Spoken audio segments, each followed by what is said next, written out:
Hi, my name is Georgette Baker. I'm a full-time artist. I live here in Atlanta, and I work with historical narratives where I collect vintage photographs and I pair those with historical facts that I've researched and create compositions based on that.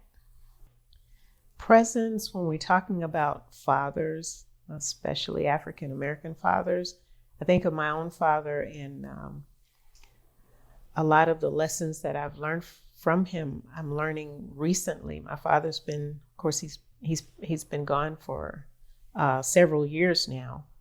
And growing up, presence had a double meaning for me.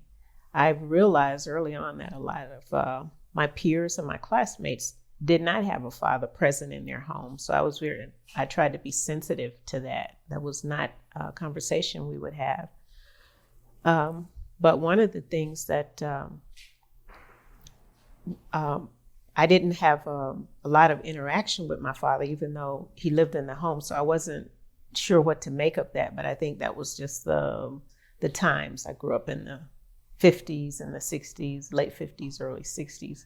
So I think that was just par for the course. We interacted more with my mother, and she was pretty much a disciplinarian. My father's work also as a construction worker, it took him out of town a lot. So we did not see him a lot. So it was a little confusing, but he was very much involved in the day-to-day. And he was present in that sense that he was the head of the family and he took care of our family. So in my heart of hearts, I was just terrified if I did anything to displease either of my parents. And also, you're always afraid of like doing something to displease them, or, if you heaven forbid, if you lose one of your parents or so. So that was always just kind of this fear in the back of my mind.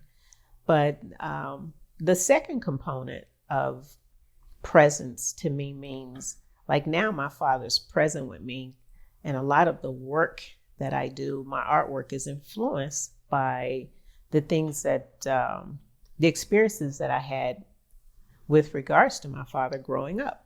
So a lot of his lessons were unspoken. He didn't do a lot of talking, and like when he disciplined us, he would talk to us and discipline us and almost make us wish that mom would just come with the switch. But he was a hands-on dad. He believed in hard work. He stood up for his kids and stuff, like if we were being given a hard time at our schools. I came of age when we were just going through the civil rights movement and the schools were integrating. I went to a Rosenwald school, and that's very significant, especially as it relates to my father, because he's from Macon County, Alabama, which is where Tuskegee University, or Tuskegee Institute as it was called then, is located. And out of the Tuskegee Institute came the schools that we attended, which was a Rosenwald school. And the Rosenwald schools were, I guess, co-founded by Junius Rosenwald and Booker T. Washington out of Tuskegee. So my father was about 10 when he moved away from Tuskegee. And but he always wanted us to stay in the schools. So even though my father worked in the city, we lived out in the country. And at the time we called it the sticks, because it was very, very, very remote and very rural. So I always wondered, why did we live out in the country when my dad always worked in the city doing construction? So once I grew up and I started researching Rosenwald's, I didn't realize that it was a network of almost 5,000 schools all around the Southeast. And the other thing I found out was that they were mainly for Black children. They did build Rosenwald schools for white children, but they were more than likely always, 9 times out of 10, they were in rural areas. So my dad wanted us to stay in that rural area so we could continue to attend those schools. And looking back, I realized that they were excellent schools for the time that we attended them. They were excellent schools. We had some of the best teachers that you can imagine. And you just kind of take for granted that everybody is able to learn the same thing that you learn. Okay, you go to school and but that wasn't the case. So that was one of the things that I learned from my dad after he passed. Why are we still living out here in the sticks? Our next door neighbor is a cotton field. On the other side is the creek. So he wanted us to stay out there because he knew that was where we would get a good education. I'm thinking about working with the materials literally that my parents used in his work. Like my dad used a lot of power tools and things like what he used. As an artist, I do not necessarily work with a canvas in the traditional sense where you have a canvas stretched on a frame. My canvas is laminated onto birch panels or wood panels. And because I do a lot of cutting into the panels and into the canvas, so that wouldn't work with a canvas stretched over a frame. So I use a lot of the materials, carpentry methods and things like what I would see my dad use in construction. Well, I've got a piece that I've recently completed called 40. It's simply called 40. And I don't know if you're familiar with the 40 Acres and the Mule, which was a government plan that was supposed to help ex-slaves during the Reconstruction period. So it was a plan that came out and it was real popular, but it never really, it just kind of fizzled, kind of crashed and burned for a number of reasons, probably mostly political. So what came in its place, from how I could see it, was basically sharecropping. So and then from sharecropping, you have the great exodus of the Great Migration. A lot of people just kind of what they call stealing away, where people would actually just kind of pack up and leave over in the night, and they would steal away to the north because the sharecropping system was severely front-loaded. And by that, I mean a lot of the risk was taken on by the sharecropper. You had to buy your seeds from the person who owned the land or from the local dry goods store. Your equipment, you didn't own the equipment, you didn't own the land, and you were staying in a house that was owned by the landowner. So you started out your year in a tremendous amount of debt. And so add to that, if you had a bad crop that year, you're in double debt. So you're hoping for a good crop next year.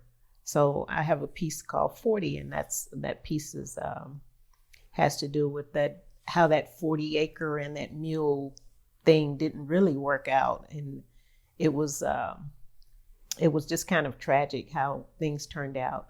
But also from that, not to emphasize the failure of that, I also was inspired to do the piece called 40 because I'm looking at the resilience.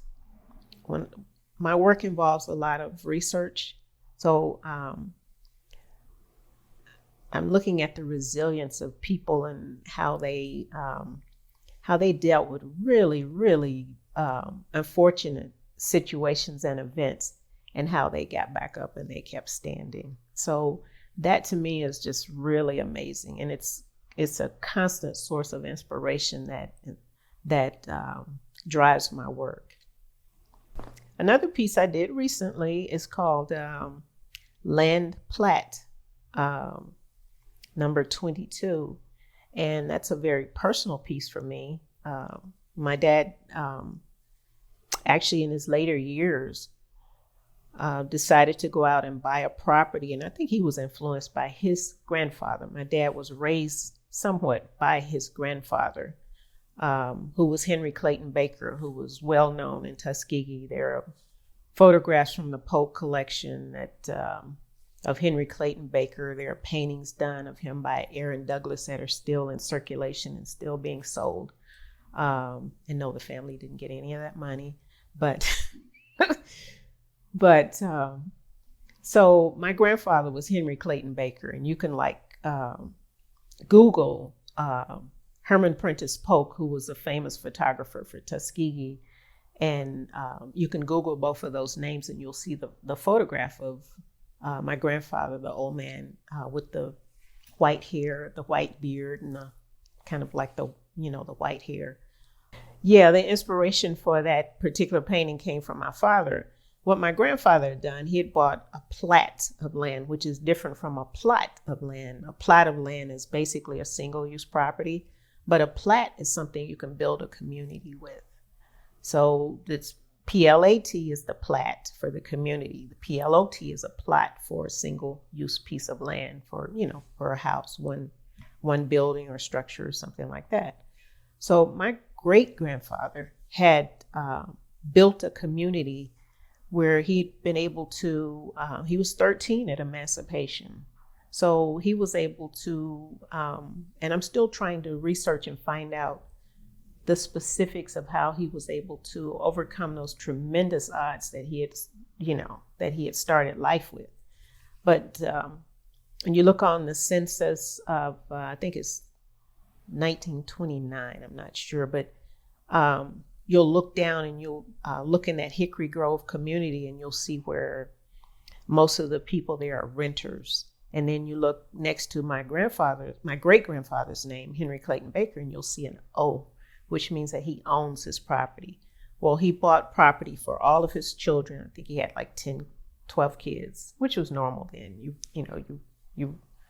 You raise your workers. You didn't hire them. You raised them.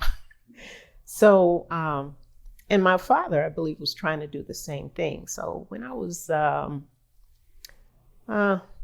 probably in my 30s, he went and, he started buying this property when I was a teenager. And I think he finished it off about when I was in my 30s. But what he did was he bought 22 acres and he gifted them to his 10 kids. So, and he wanted us to build a community on the land the way that his grandfather had done for his children. So that it's a very special piece to me, and it's it's personal in that way. It's personal because it gives me an opportunity to